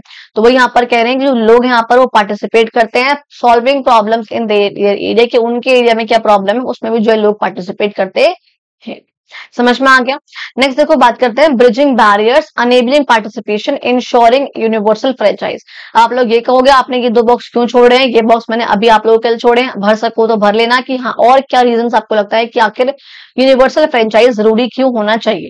तो आप लोग पहले भरना, नहीं आएगा तो मैम बैठिए कोई टेंशन ले रहे हो, ठीक है। कहते हैं डेमोक्रेसी जो है थ्राइव करती है when every eligible citizen can freely and Fairlie participate in the electoral process. यहाँ पर जो भी यहाँ पे इलेक्शन का प्रोसेस हो रहा है पूरा का पूरा, उसमें डेमोक्रेसी जो है तभी उभर के आएगी जब हर एक इंसान को जो है वोट करने का अधिकार मिले, और हर एक इंसान जो है जो भी एलिजिबल सिटीजन है, एलिजिबल कौन है, अडल्ट है जो 18+ है, ठीक है, तो वो जो पर्सन है वो यहाँ पर आराम से फ्री तरीके से फेयर तरीके से जो है वोट कर सके। Voting in election is a powerful way to express their will. कहते हैं वोटिंग जो है यहाँ पर जो करी जा रही है इलेक्शंस में बहुत अच्छा तरीका है आपको अपनी इच्छा को बताने का। भाई मैं जो है मोदी जी को चाहती हूँ, मैं उन पर बटन दबा के आऊंगी, वो जो है आपको चाहती है तो वो जो है केजरीवाल पे बटन दबा के आएगी। सबका यहाँ पर जो वो अलग अलग होता है। तो कहते हैं किस तरीके से ये जो चीजें हैं वो इंडिया में होती है, जरा उसकी हम बात कर लेते हैं। इंडिया जो है आज भी बहुत एक लार्ज, एक बहुत डाइवर्स, एक कॉम्प्लेक्स कंट्री है। बहुत अलग अलग रीजन के, अलग अलग लैंग्वेज के, अलग अलग कल्चर के, ट्रेडिशंस के, कस्टम्स के यहाँ पे लोग जो है रहते हैं। टू इलस्ट्रेट दिस, इसका एग्जांपल देने के आपको पता है, कहते हैं population of eligible voters in India, कि यहाँ पर जितनी यहाँ पर इंडिया में एलिजिबल वोटर्स हैं, यानी कि जो 18+ हैं, वो पर्सन जो है, जो वोटर्स लिस्ट में नाम है जिनका, जो भी चीजें यहाँ पर है, तो उनकी जो पॉपुलेशन है वो 15 गुना ज्यादा है जितनी इवन यूके की पॉपुलेशन के, यानी कि यूके की जो पूरी पॉपुलेशन है इसका मैं कहूंगी 15 गुना ज्यादा है हमारे यहाँ के सिर्फ वोटर्स की पॉपुलेशन। तो मतलब मैं क्या ही बोलूं इसके आगे, बस कुछ नहीं है बोलने के लिए। और एरिया में आप देखोगे तो इंडिया जो है वो 6 गुना बड़ा है फ्रांस से। तो ये कुछ चीजें आपको इंडिया के बारे में बता रखी है। कहते हैं जोग्राफिक डाइवर्सिटी, जोग्राफिकल जो है बहुत डाइवर्सिटी है हमारे यहाँ, कहीं पर माउंटेन्स है, कहीं प्लेन्स है, कहीं प्लेट्यू है, कहीं डेजर्ट है, कहीं पानी है, ये सब हमारे यहाँ। तो ये एक चैलेंज, ये भी एक है ऑब्वियसली। इसलिए जहाँ पर इलेक्शंस होते हैं इंडिया में उनको बहुत ऑर्गेनाइज होने की जरूरत है, अगर हम इन सब बातों को, इन सब कॉम्प्लेक्सिटी को ध्यान में रखें तो। अब देखो हमारे यहाँ पे बच्चा इलेक्शंस करा कौन रहा है। अब जरा एक बार यहाँ पे आते हैं, इलेक्शंस कौन करा रहा है। मैंने बोला हमारी होती है लोकसभा, हमारी होती है राज्यसभा, और हमारे होती है एमएलए, ये होती है, हमारे होते हैं प्रेसिडेंट, और हमारे एक और होते हैं which is called vice president. कौन क्या, ये चुहिया है यार। और हमारे होते हैं वाइस प्रेसिडेंट, ठीक है, ये होते हैं, यानी कि एमएलए, ध्यान सुना, एमएलए, ठीक है, एमपी, प्रेसिडेंट और वाइस प्रेसिडेंट। जो इन चारों के इलेक्शंस होते हैं ना हमारे यहाँ पे, जो मेजर इलेक्शंस है, ये इलेक्शन जो है कौन कराती है हमारे इंडिया में, वो कराती है ECI, which is election commission of India. ये इलेक्शन जो है वो ये कंडक्ट कराती है। ये बात समझ में आई? अच्छा जी, ठीक है, ये मैंने बोला। तो कहते हैं इलेक्शन कमीशन ऑफ इंडिया जो है ऑर्गेनाइज करती है इलेक्शंस इंडिया में। इसके बारे में हम नेक्स्ट चैप्टर में पढ़ेंगे, वैसे या लेटर पढ़ेंगे इस चैप्टर में ही। तो कहते हैं ईसीआई जो है has taken several innovative accessibility measures to remove barriers to exercising the franchise and ensure no voter is left behind। ध्यान से सुनना इस लाइन को, क्या कह रहे हैं, कहते हैं ईसीआई ने बहुत सारे ऐसे इनोवेटिव मेजर्स यहाँ पे लिए हैं, जिससे यानी कुछ इनोवेटिव यहाँ पे चीजें यहाँ पर करी है, कुछ लॉज बनाए हैं, कुछ पॉलिसीज यहाँ बनाई है, जिससे क्या हुआ है कि जो बैरियर्स लगे हुए थे, जो रुकावट लगी हुई थी, जिसमें कई लोग जो है वोट नहीं कर पाते थे, कि कोई जो है वोटर ना रह जाए अपने इस फ्रेंचाइज के अधिकार को एक्सरसाइज करने के लिए, उसके लिए यहाँ पर ईसीआई ने कुछ यहाँ पर मेजर्स लिए हैं इन बैरियर्स को हटाने के लिए, इन रुकावटों को हटाने के लिए। अब वो कौन कौन सा मेजर है, उसमें एक यहाँ पे मेजर आता है बच्चा, जो अभी 2024 में ही हुआ है, विच इज होम वोटिंग। क्या कहते हैं इसको, हम कहते हैं बच्चा आपका होम वोटिंग। समझ रहे हो क्या कह रही हूँ, उसमें कह रही हूँ होम वोटिंग, ठीक है। इसका मतलब क्या होता है, घर पे वोटिंग करना। घर पे वोटिंग के लिए ये नहीं हर एक इंसान कर सकता है, नहीं, जो ये पर्सन 85+ है, फर्स्ट सपोज उनकी एज बहुत ज्यादा हो गई, 85 ईयर्स से ऊपर की हो गई, या बिल्कुल फिजिकली काफी डिसेबल है, 40% से ऊपर डिसेबल है, चल नहीं पा रहे हैं, जो भी कुछ प्रॉब्लम्स है उनको, तो उनके घर में यहाँ पे इलेक्शंस को कंडक्ट कराना, that is called home voting. ये बात समझे। कह रहे हैं इलेक्टोरल जो ऑफिशियल्स होते हैं, इलेक्टोरल ऑफिशियल्स का मतलब कौन है, जो यहाँ पे इलेक्शंस कराने वाले कुछ ऑफिशियल्स हैं यहाँ पर, उन्हें हम बोलते हैं इलेक्टोरल ऑफिशियल्स।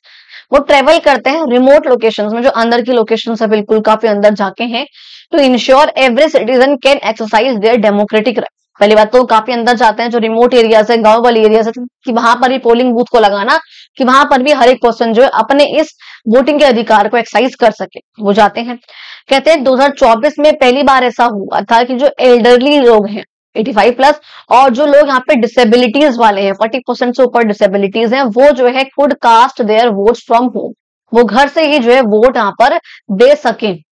अच्छा, and the postal voting option जो है उनके लिए एलिजिबल कराया जाए for specific variety of voters, यानी कि जो एक स्पेसिफिक कैटेगरी है उनके लिए घर पे जो है यहाँ पे हम पोस्टल बैलेट जो है उस पर टिक करने वाला, या जो भी यहाँ पर करने वाला, टिक लगाने वाला, वो हम ऑप्शन जो है उनके पास एलिजिबल करा सके।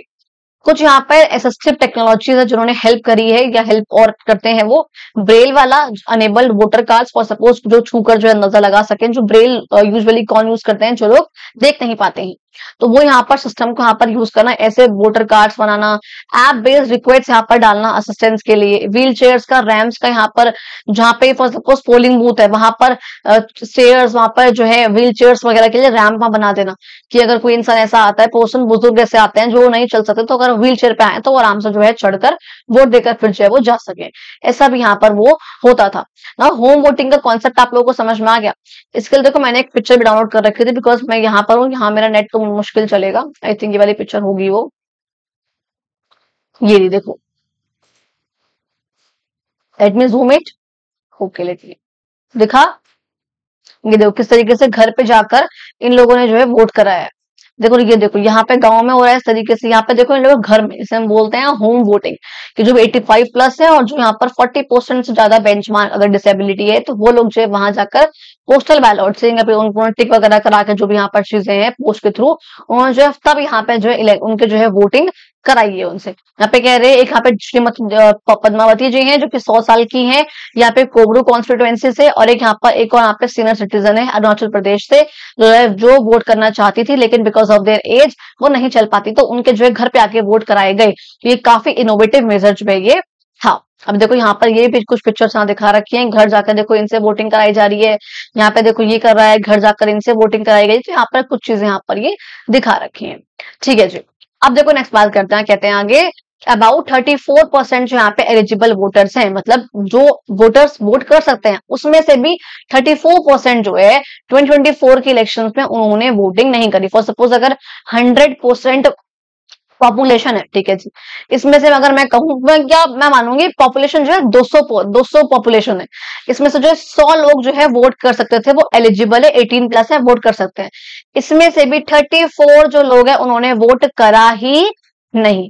जो बाकी के बचे हुए मेरे 6 और ये अराउंड 56 जो लोग हैं, मेरे 66 जो लोग हैं, उन्होंने जो है वोट करा है, बाकी के लोगों ने वोट ही नहीं करा है। तो ये भी जो है क्या है 56 ही आएगा। ये भी जो है क्या है बहुत एक सीरियस कंडीशन है कि भाई लोग जो है वो वोट करना ही नहीं चाहते ना, ठीक है, वोट जो है वो करना ही नहीं चाहते, that is the main problem. ठीक है जी, यानी कि 100 में से 34 जो लोग हैं वो उन्हें वोट करना ही नहीं। मैंने कहा 34% जो वोटर्स वोट कर सकते थे, यानी कि 100 वोट कर सकते थे, उसका 34% यानी कि 34 जो है लोग वो वोट ही नहीं करा। बाकी के बचे हुए इट्स 66, बाकी के बचे हुए 66 जो % लोग हैं उन्होंने जो है वोट एक्चुअल में करा। अगर ये लोग भी वोट करते तो कितना अच्छा होता। कहते हैं why do you think this is so. अब देखो आपको देखना है भाई कि क्या प्रॉब्लम, हालांकि इसको हम डिस्कस कर लेंगे बाद में जब हम एक्सरसाइज के क्वेश्चन डिस्कस करेंगे, बिग क्वेश्चंस वगैरह, भाई क्या प्रॉब्लम है, लोग बाग क्यों नहीं वोट करते हैं, क्या चैलेंजेस आते हैं उनको सामने वोट करने के लिए, क्या दिक्कतें हैं, क्या चीजें हैं, उसको हम बाद में जो है डिस्कस कर लेंगे। कहते हैं उत्तरा मेरूर के जो इंस्क्रिप्शन यहाँ पर है 10th सेंचुरी के, वो डिस्क्राइब करते हैं एक ट्रांसपेरेंट प्रोसेस को। देखो बहुत पुरानी बात करी जा रही है, 10th सेंचुरी की बात कर रहे हैं कि उस टाइम पे क्या हुआ था, रिप्रेजेंटेटिव के सिलेक्शन करने के लिए एक बहुत ही ट्रांसपेरेंट सा प्रोसेस यहाँ पर था, जो कि उस टाइम पे होता था 10th सेंचुरी में, कि जो एलिजिबल कैंडिडेट्स के जो नाम है, भाई ये जो पर्सन वो कैंडिडेट है। कैंडिडेट कौन होता है, जो पर्सन खड़ा होता है वोटिंग मतलब इलेक्शन में जो खड़ा हो रहा है। बस मैं हूँ, मैं इलेक्शन में खड़ी हूँ, तो आप लोग जो है वोटर्स हो और मैं कैंडिडेट हूँ, इस तरीके से कि आप लोग जो है मुझे वोट करोगे, हालांकि मैं खड़ी नहीं हो रही हूँ, मेरा कोई ऐसा प्लान नहीं है, तो मत सोचना। Were written on fragments of palm leaves, जहाँ पे पाम की जो पत्तियां होती है ना, पाम लीव्स होते हैं, जो पहले हम मनुस्क्रिप्ट में भी यूज करते थे, उसका यहाँ पर उस पर जो है ऐसा जो है नाम लिख दिया गया हर एक कैंडिडेट का जो यहाँ पर खड़े हो रहे हैं, फिर उसको जो है पोर्ट में डाल दिया उसको जो है फिर सील कर दिया गया। अब जिस भी दिन यहाँ पे सिलेक्शन डे होने वाला है कि भाई आज जो है इलेक्शन के रिजल्ट आने वाले, एक पर्सन को आगे जो है बुलाया जाएगा, यंग बॉय बच्चा होगा यहाँ पर, और हर एक जो पर्सन है वो यहाँ पर हर एक कैंडिडेट जो है वहां पर होगा। अब यंग बॉय जो आएगा वो पोर्ट को जो है खोलेगा और यहाँ पर एक एक करके जो जिसका भी नाम वो निकालेगा, बस उस पर्सन को जो है यहाँ पर कर दिया जाएगा कि हाँ जी वो जो पर्सन है वो इलेक्ट हुआ गया है। This is what. ठीक है, चलो अब देखो नेक्स्ट बात करती हूँ मैं, इलेक्शन फॉर क्लास रिप्रेजेंटेटिव, कि आखिर क्लास के रिप्रेजेंटेटिव के लिए सीआर के लिए यहाँ पर जो इलेक्शंस करे जा रहे हैं, क्लास 8 आप लोग की क्लास की बात कर रहे हैं, सर्वोदय स्कूल में जो है करा जा रहा है। तो क्या हो रहा है, कहते हैं अब ये टाइम चल रहा है जिस टाइम पे एनुअल इलेक्शन यहाँ पे होता है सीआर का, कि जो आपके सीआर को चुना जाएगा। क्लास का जो रिप्रेजेंटेटिव होगा वो क्या काम करेगा, वो करेगा मीटिंग्स कराएगा क्लास में, ठीक है, जो टीचर्स के साथ जो मीटिंग हो रही है वो यहाँ पर करेगा। अगर कोई इवेंट्स हो रहा है तो इवेंट को ऑर्गेनाइज करने का काम होता है इनका। हाँ, प्लस अगर स्कूल की अथॉरिटीज के बीच में, स्टूडेंट्स के बीच में कोई यहाँ पे कंफ्लिक्ट हुआ है, उसमें एक ब्रिज गैप, उसका एक ब्रिज क्रिएट करने का जो काम होगा वो भी आपका सीआर का होता है। सीआर इज सिंपली और मॉनिटर, ठीक है। अच्छा, अब देखो यहाँ पे कहते हैं 3 स्टूडेंट्स हैं यहाँ पर, अहमद है, गुरमीत है ना, सॉरी गुरमत, और यहाँ पे रवि, ये 3 बच्चे यहाँ पर जो खड़े होते हैं इन इलेक्शंस में। और ये जो है इनकी है मिस है उषा, जो ये क्लास टीचर है इनकी। अच्छा, इनको जो है इलेक्शन ऑफिसर के रूप में यहाँ पे इंश्योर करा, यहाँ पे जो है इनको अपॉइंट करते हैं ये देखने के लिए कि जो इलेक्शन प्रोसेस है वो फेयर तरीके से हो, सही तरीके से हो, कोई फ्रॉड का इस्तेमाल ना करा जाए, ट्रांसपेरेंट हो, और जो भी यहाँ पर रूल्स को फॉलो होना चाहिए वो सब जो रूल्स यहाँ पर फॉलो होने चाहिए। अब देखो यहाँ पे देखो हर एक कैंडिडेट के बारे में बात बताया गया है कुछ कि वो क्या क्या बोलते हैं कि हम क्या काम करेंगे। कहते हैं अहमद जो है वो प्रॉमिस करता है कि मैं जो है क्लासरूम को साफ करूंगा, प्लेग्राउंड को साफ कराऊंगा। गुरमत यहाँ पे कहती है कि मैं हेल्प करूंगी अपने क्लासमेट्स की कि वो सही तरीके से और अच्छे से पढ़ सके। She propose creating a system of pair coaching and mutual support. ये लाइन अच्छी है। पेयर कोचिंग का मतलब होता है फॉर सपोज अगर आप स्टूडेंट्स आपस में दूसरे को समझाओ कि आपकी एज के सेम पर्सन जो आप लोगों को समझा रहे हैं, कुछ चीजों को बता रहे हैं, दैट इज कॉल्ड पेयर। अगर मैं आप लोगों को पढ़ाऊंगी तो वहां पे टीचर स्टूडेंट का हो गया, लेकिन अगर आपस में स्टूडेंट आपस को समझा रहे हैं, आपका फ्रेंड आपको समझाए, आपकी फ्रेंड आपको समझाए, that is called pair coaching. तो वो यहाँ पर करना कि जो गुरमत है सबकी हेल्प करेगी। ऐसे होगा, पता है ऐसे होता है, नहीं ऐसे होता है, तो हेल्प कर रही है, पेयर कोचिंग कहते हैं। और म्यूचुअली एक साथ जो है सपोर्ट करेंगे उनको, ये कहा गुरमत ने। रवि ने यहाँ पे कहा भैया मुझे जो है अपने क्लास के टाइम टेबल में आर्ट्स का करिकुलम थोड़ा सा इन्वॉल्व करना है, कि पढ़ाई से हट के म्यूजिक में, यहाँ पे विजुअल आर्ट में, थिएटर में, इन सब चीजों को यहाँ पर जो है लेकर आना चाहता हूँ। तो जो है इसने यहाँ पर ये वाली बात कही। सबने अपने अपने बारे में कहा आर्ट्स का करिकुलम, यहाँ पे कहा रवि ने, गुरमत ने कहा भैया पेयर कोचिंग, और अहमद ने कहा क्लीन करूंगा मैं, साफ सफाई की। ठीक है, अब देखो यहाँ पे कैंपेनिंग होती है। कैंपेनिंग का मतलब क्या होता है? इलेक्शन से पहले क्या हो रहा है, सब अब बता रहे हैं, कुछ काम कर रहे हैं, कैंपेन कर रहे हैं, लॉन्च कर रहे हैं, वो सब चीजें यहाँ पर हो रही है। तो यहाँ पर कहते हैं अहमद जो है वो पोस्टर्स लगवाता है, गुरमत यहाँ पे क्या करेगी, नोटिस बोर्ड का इस्तेमाल करती है, लोगों से, क्लासमेट से, बच्चों से बातचीत करती है। और रवि जो है लंच टाइम में एक म्यूजिक की परफॉर्मेंस रखवाता है अपने इस म्यूजिक के आइडिया को प्रमोट करने के लिए। ठीक है, इलेक्शन ऑफिसर के रूप में जो मिस उषा है वो क्या करती है, उनको जो इलेक्शन को ऑर्गेनाइज करना था और उनको इंश्योर करना था कि जो इलेक्शन है वो फेयर तरीके से जो है वो होने चाहिए और सारे रूल्स का ध्यान रखा जाना चाहिए। She explain the rules to the class. उन्होंने जो है क्लास के बच्चों को रूल समझा दिए, इंश्योर करते हुए कि हर एक पर्सन जो है सीक्रेट बैलेट, जो सीक्रेट बैलेट का वोटिंग का प्रोसेस होता है वो किस तरीके से वर्क करेगा सब बच्चों को पता होना चाहिए। Now what is secret ballot? Secret ballot का सिंपल सा मतलब होता है कि आपकी जो फ्रेंड है वो किसको वोट कर रही है ये आपको नहीं पता होना चाहिए।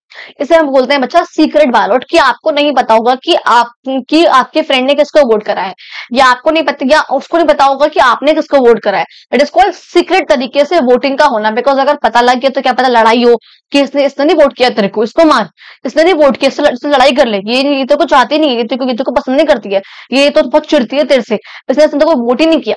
ये चीजें ना, इस वजह से यहाँ पे इसको सीक्रेट रखा जाता है। ठीक है, इंश्योर करते हुए कि जो प्रोसेस है वो बहुत प्राइवेट तरीके से हो और फेयर तरीके से हो। तो उन्होंने क्या करा, मिस उषा ने यहाँ पर वोटिंग बूथ यहाँ पे लगवा दी है, जैसे हमने ऊपर देखे थे बूथ यहाँ पे लगा देना, वो लगाए क्लासरूम के कॉर्नर में। बूथ क्या हमने अभी देखे थे ऊपर, बूथ क्या होते हैं, ये देखो इसे बोलते हैं सिंपली बूथ। यहाँ पर ये लगवा दिए गए थे, क्लासरूम के कॉर्नर पे लगवा दिया गया। ठीक है जी, अब देखो यहाँ पर तो वोटिंग डे आता है। यहाँ पर इलेक्शन डे में क्या होता है, हर एक स्टूडेंट जो है उसको एक बैलेट पेपर दिया जाता है। ये एक पेपर दिया उसको। अब यहाँ पे तीनों स्टूडेंट्स के यहाँ पे नाम लिख दिए गए, अहमद, गुरमत और रवि।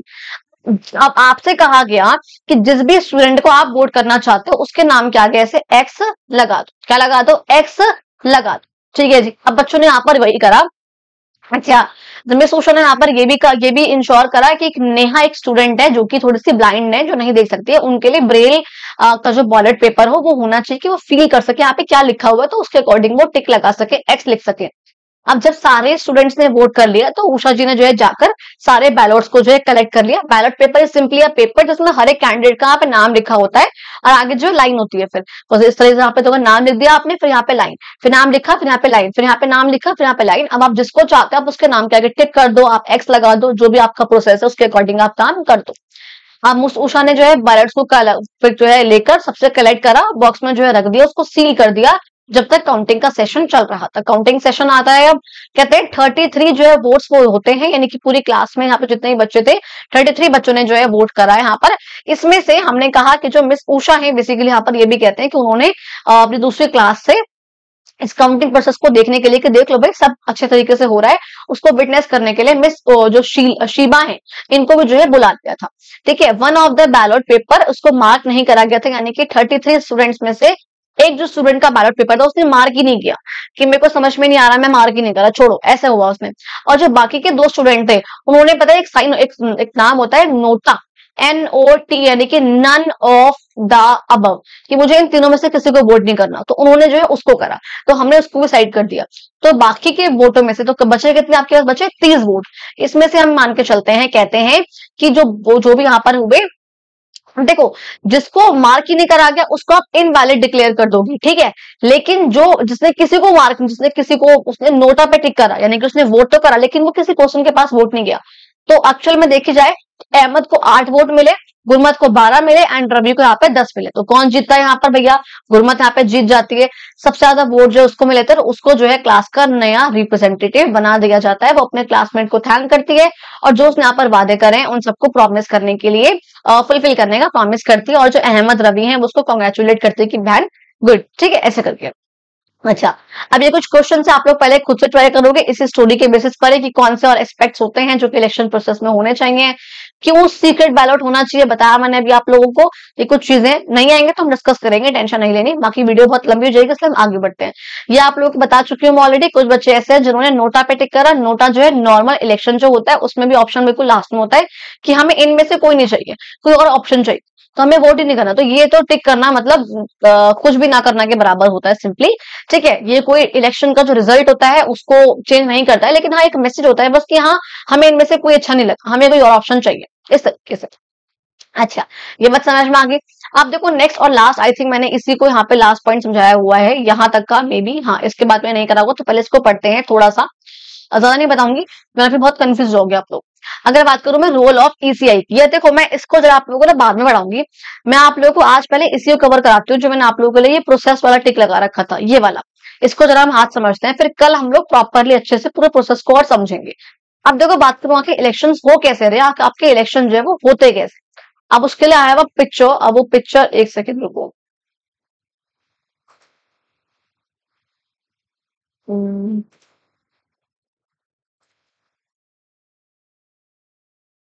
देखो ये, ना लेट मी जूम इट।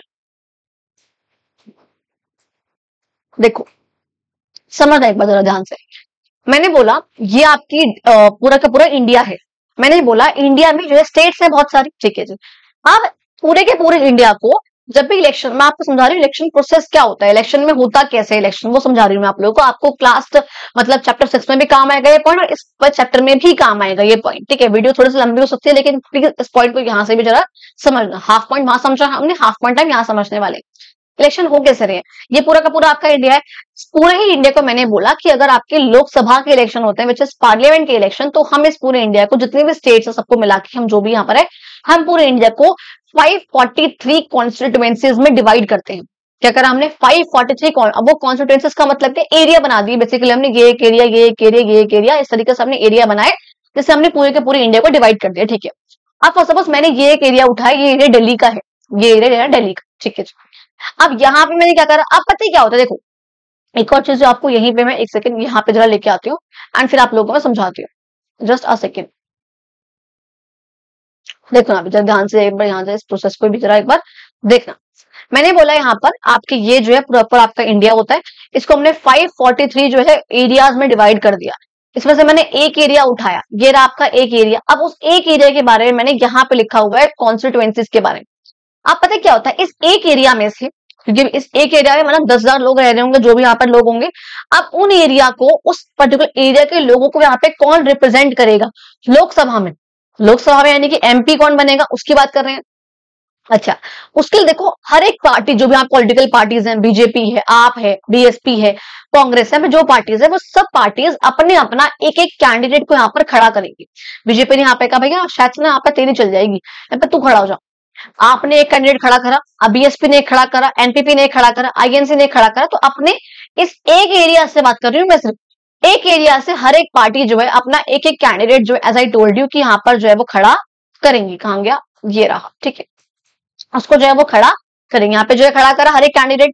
अच्छा जी ठीक है, अब देखो क्या होगा, सबने करा। अब यहाँ पे जिस भी कैंडिडेट को सबसे सपोज मैं गई, मेरे घर में सब लोग गए, हम सबने जो है बीजेपी के कैंडिडेट को खड़ा करा, हमने उसको टिक कर दिया, भाई वो जो है जाएगा, मैंने उसका बटन दबा दिया, ठीक है। अब मेरी तरफ से वो चला गया, बहुत सारे लोगों की तरफ से, ऐसे ही बहुत सारे लोगों की तरफ से आपका कैंडिडेट गया, फिर बहुत सारे लोगों की तरफ से और बीजेपी का गया। तो यहाँ पे डिपेंड करे कितने कितने वोट जा रहे हैं। तो सपोज सबसे ज्यादा जो वोट्स मिले हैं वो मिले हैं बच्चा आपका बीजेपी कैंडिडेट को, तो जो बीजेपी कैंडिडेट है वो जीत जाता है, जीत गया। अच्छा जी ठीक है, अब जीत गया, ओके। अब यहाँ पे सरकार कैसे फॉर्म होगी, जीत गए, समझ में आ गया कि मेरे एरिया से कौन जीता है, मेरे एरिया से एमपी कौन बना है वो बीजेपी का होगा। ये बात समझ में आई।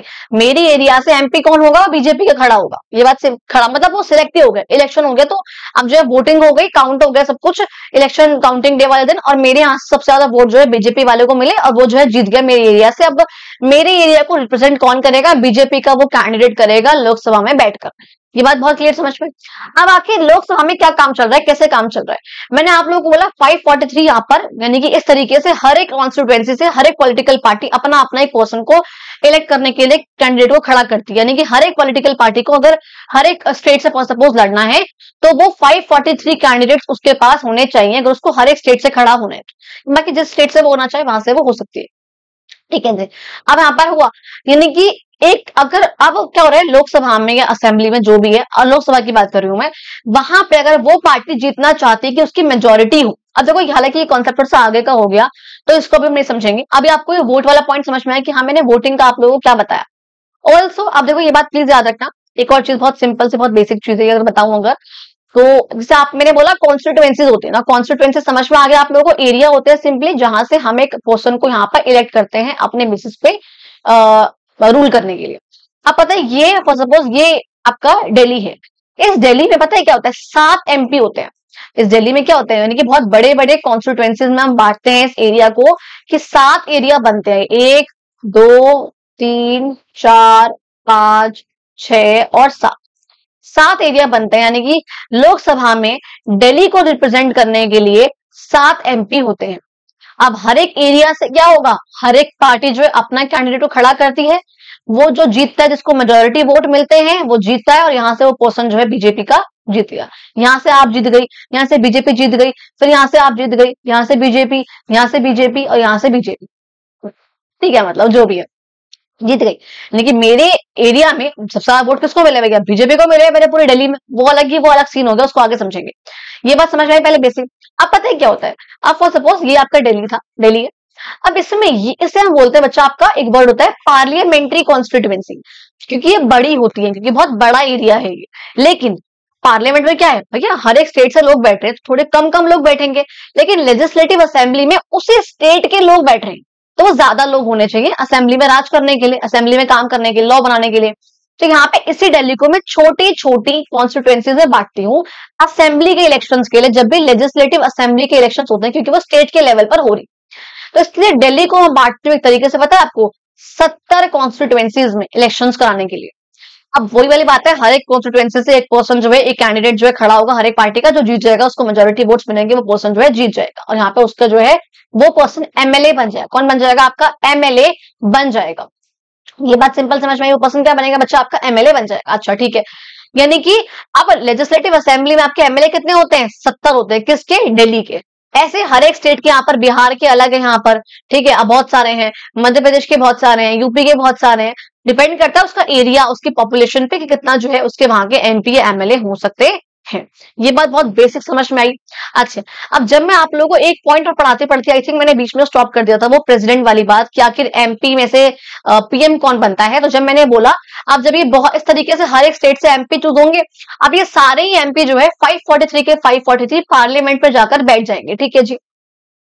अब फॉर सपोज यहाँ पर बीजेपी के पास सबसे ज्यादा वोट्स आए, हर एक स्टेट से जो है बीजेपी मतलब काफी ज्यादा वोट जो है बीजेपी को मिल गए हैं, कि काफी जनों ने जो है हर एक एरिया से एमपी जो है बीजेपी बनाए काफी हद तक। तो बीजेपी को अगर मान लो 543 में से, जो मैंने यहाँ पे मेंशन करा हुआ है, फॉर सपोज अगर बीजेपी को 543 सीट्स में से हाफ करेंगे, इसका हम +1 करते हैं, ये हम एक रूल है हमारा ये, कि अगर किसी की सरकार फॉर्म होनी अकेले उस पर्सन की, अकेले उस पार्टी की, तो अगर 543 का हाफ करेंगे यानी कि 272 +1, अगर किसी पार्टी को 273 वोट्स मिल जाते हैं, तो सोचो इतने वोट्स मिले हैं उस पर्सन को कि 273 एरियाज से वो पर्सन को, उस पार्टी को माना गया कि हाँ बीजेपी पार्टी जो हमारे यहाँ होनी चाहिए। तो 543 एरियाज में से 272 एरियाज में ये माना गया कि बीजेपी पार्टी जो है होनी चाहिए, यानी कि अब अगर इतने एरियाज में जो वेट्स, अगर मेजर वेट्स एक ही पार्टी को मिल गए, तो यानी कि वो पार्टी जो है फॉर्म करेगी सिंगल पार्टी गवर्नमेंट, तो सिंगल पार्टी होगी।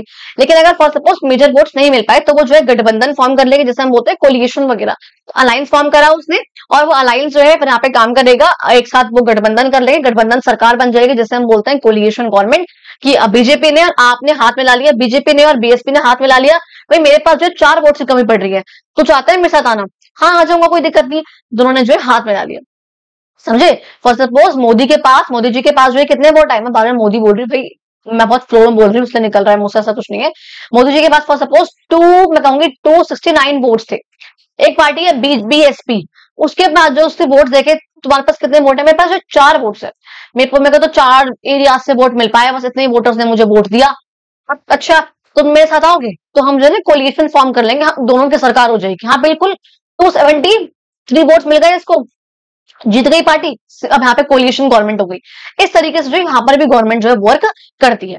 तो ये जो है मैंने आपको, आई रियली होप आपको ये प्रोसेस समझ में आया क्या कि इलेक्शन जो है ये हो किस तरीके से रहा है, क्या क्या चीजें इलेक्शन में हो रही है। अब पता है क्या होगा, अब जब ये बन जाएगा ना तो सारे के सारे जो एमपी होते हैं ये सब मिलेंगे अगर फॉर सपोज बीजेपी की पार्टी बनी है तो जो बीजेपी का लीडर होगा वो यहाँ उसको जो है प्रेसिडेंट अपॉइंट कर देगा एज प्राइम मिनिस्टर। यानी कि प्राइम मिनिस्टर उन्हीं सारे एमपी में से एक पर्सन होता है जिसको प्रेसिडेंट अपॉइंट करता है कि हाँ जी तुम बन जाओ। लेकिन अगर कोलिशन गवर्नमेंट है, दो पार्टीज ने हाथ मिला के फिर फॉर्म करा है, तो यहाँ पर अंदर बातचीत होती है कि हाँ किसको बनना चाहिए किसको बनना चाहिए, तो प्रेसिडेंट ही ऑफिशियली अपॉइंट करता है प्राइम मिनिस्टर को उन्हीं सब एमपीज में से। सेम ऐसे ही जो आपके एमएलए होते हैं बच्चा, ये वाले एमएलए जो आपके होते हैं, इन सब एमएलए में से एक जो पर्सन यहाँ पर गवर्नर उसको अपॉइंट करता है, क्योंकि स्टेट का हेड होता है, गवर्नर अपॉइंट करता है उसको, इन सारे एमएलए में से एक पर्सन को एज चीफ मिनिस्टर जैसे हम बोलते हैं सीएम ऑफ आवर स्टेट। ये बात समझ में आई? तो पीएम या सीएम बनते कैसे हैं, ये बात क्लियर हुआ? ये बात क्लियर हुई कि पीएम या सीएम बन कैसे रहे हैं। आप लोग बोलते हो कि पीएम के इलेक्शन हो रहा है, पीएम के इलेक्शन नहीं हुए, एमपी के इलेक्शन हुए। एमपी के इलेक्शन में से किसी एक पर्सन को प्रेसिडेंट जो है पीएम डिक्लेयर कर देगा, और फिर जो पीएम है वो प्रेसिडेंट के साथ मिलकर अपने कुछ और मिनिस्टर्स उन्हीं एमपी में से बना देगा। हाँ जी, अमित शाह जी को जो है होम मिनिस्टर बना दो, राजनाथ सिंह को जो है डिफेंस मिनिस्टर बना दो, मिनिस्टर बन जाएंगे। और ये जो मिनिस्टर्स होते हैं बच्चा, ये आपके होते हैं एग्जीक्यूटिव का पार्ट, जो कि लॉस को, जो लॉ लेजिस्लेचर ने बनाए हैं पार्लियामेंट या असेंबलीज ने, इनको जो है इंप्लीमेंट करता है। समझे कि जो भी यहाँ पर लॉज बनाए गए हैं यहाँ पर लेजिस्लेचर के द्वारा, वो इन लॉज को इंप्लीमेंट करने का काम कौन करते हैं? एग्जीक्यूटिव करते हैं। यानी कि जो मिनिस्टर्स हैं आपके आईएएस आईपीएस ऑफिसर्स होते हैं, ये काम जो यहाँ पर हो रहा है ये काम होता है एग्जीक्यूटिव का। अब यहाँ पर दोनों जब लॉ बना रहे हैं, जो काम कर रहे हैं, उन सबको जज करना, जस्टिस प्रोवाइड करना, ये सब काम होता है आपका जुडिशियरी का, जिसके अंदर आपकी होती है डिस्ट्रिक्ट कोर्ट जो कि हर डिस्ट्रिक्ट का होता है, फिर आपका होता है हाई कोर्ट जो कि पूरी स्टेट का एक होता है, फिर आपका होता है सुप्रीम कोर्ट जो कि पूरे इंडिया का एक ही होता है। ये बात क्लियर हो गई बच्चा? आई नो वीडियो थोड़ी सी 4-5 मिनट एक्स्ट्रा हो गई, 1 घंटे की। मैं पूरी कोशिश करती हूँ 1 घंटे से एक्स्ट्रा वीडियो ना हो, लेकिन मेरे को आपको एक चीज समझानी थी एज अ बेसिक थिंग जो कि आप लोगों को शायद समझ में ना आए। एंड अगर अब भी समझ में ना आए हो, प्लीज वीडियो को दोबारा देखना। तब भी समझ में ना आए, कमेंट बॉक्स ओपन है, फिर मुझे बताओ। मैं आप लोगों से पहले कुछ क्वेश्चन पूछूंगी, ये मत समझना कि आपने वीडियो देखी ना और आप फिर मुझसे पूछ लो, हम समझ में ही नहीं आया हमें, तो मैं समझाया तो बहुत डिटेल में, तब भी ना आया, प्लीज पहले पूरी वीडियो को देखना, ना समझ में आए फिर मुझसे पूछना। कमेंट बॉक्स भी ओपन है और डीएम भी ओपन है, आप लोग कहीं मुझे मैसेज करके जो है पूछ सकते हो। एंड अब जो नेक्स्ट कॉन्सेप्ट रहेगा आपका रोल ऑफ ईसीए वाला, वैसे मैंने इसका पीडीएफ मतलब क्रिएट कर रखा था इसको भी, लेकिन इसको हम नेक्स्ट वाली वीडियो में कवर अप करेंगे, वहां पे हम चैप्टर को कंप्लीटली कवर अप कर लेंगे, टेंशन वाली बात नहीं है। आगे कुछ नहीं बचा है, जो बेसिक चीजें आप लोग को पता होने चाहिए मैंने आप लोग को ऑलरेडी बता दिया है, पूरा प्रोसेस जो मुझे समझाना था मैंने आप लोग को समझा दिया है। एंड अगर आप लोगों ने इस वीडियो को एंड तक देखो, आपको वीडियो अच्छी लगी हुई, ये प्रोसेस का समझाना अच्छा लगा, आपको प्रोसेस समझ में आया हो, तो आप लोग please please please I highly request, आप लोग प्लीज मुझे कमेंट बॉक्स में बता के जाना कि आप लोग को एक्चुअल में समझ में आया ये नहीं समझ में आया। मैं एक्चुअल में जानना है कि मेरा जो एफर्ट था ये वेस्ट तो नहीं हुआ, तो मुझे वो जस्ट में आप लोगों को जानना है। And thank you so much, अगर आप लोगों ने वीडियो को एंड तक देखा हो तो मिलते हैं अपनी अगली वीडियो में।